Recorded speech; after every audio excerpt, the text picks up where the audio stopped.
All right, so Cory Sanhagen declines the most logical offer possible because he has this false sense of entitlement that he deserves a title shot literally coming off one win over Davis and Figueiredo, right? Forgetting that he is only coming off a win, and prior to that win over Figgy, he had just lost to Umar, who just fought for the title. And now Cory is asking for a title shot, which isn't super unreasonable, but what's unreasonable is him saying no to a title eliminator, trying to at least get one more against the number two guy, right? Trying to at least get one more, which would make a lot of sense.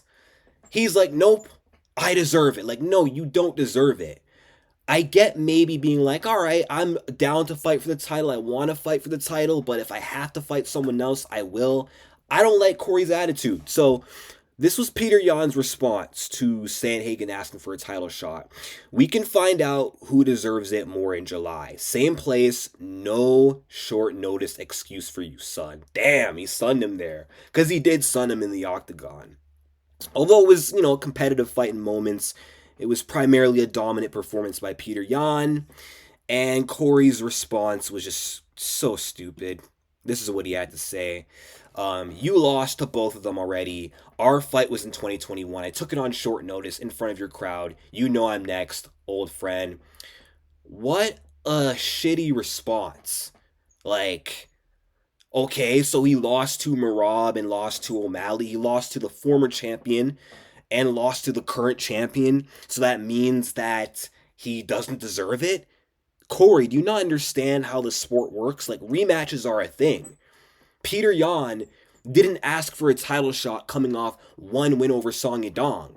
Okay? He had to go through Song and then Davison Figueiredo. He beat Davison before you did. I don't care if you finished Figgy and he couldn't. He beat him first, and he's coming off two straight wins. So logically speaking, if it wasn't Sean O'Malley getting the rematch at UFC 316, it should have been Petr Yan, and Petr Yan should honestly fight the winner. They're saying Petr Yan might fight the Black Vanderlei Silva. I think his name's Marcus McGee, which is a pointless, stupid matchup. Honestly, Petr Yan would have every right to sit and wait for the winner, but he's literally making a logical, sensible offer for Cory. Giving him, instead of a few weeks' notice, this time, Yan is literally giving you a 2-month head start, July 26th. Okay, Cory, you just fought in May.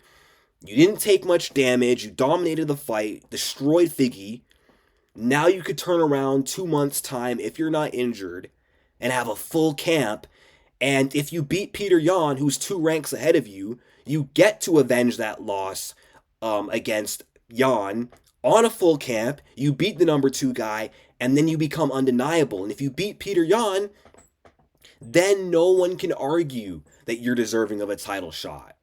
But in my opinion, one win over Figgy and just skipping the line over Yan, that's just not fair. I don't think one win over Davison is going to cut it.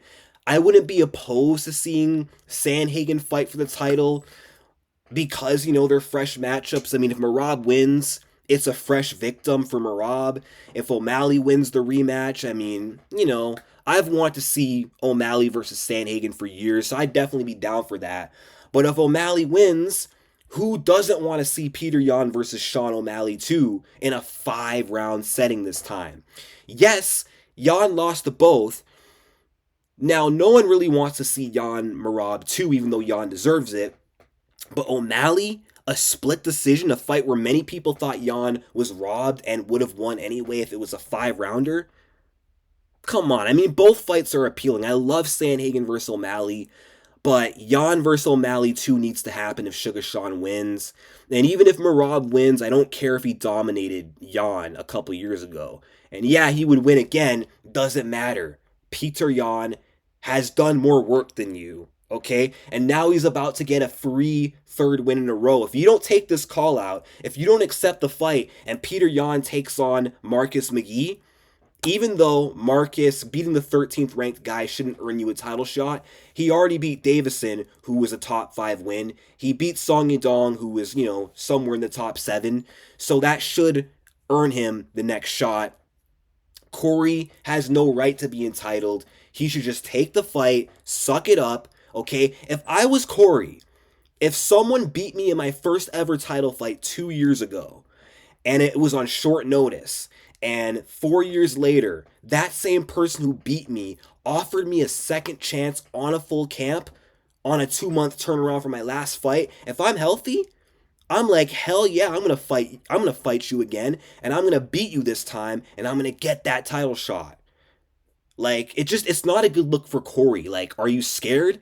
Are you afraid of the risk? Are you afraid that Petr Yan, who's been looking good lately, is gonna beat you again? I mean, I think he would beat you again personally, but you never know. It's MMA. Anything can happen. It's a high risk, but it's also high reward if you win. So Cory should take that fight so we can get a good Abu Dhabi headliner and not Petr Yan versus this bum Marcus McGee on July 26th. But let me know what you guys think in the comment section down below. Like and subscribe, and peace out.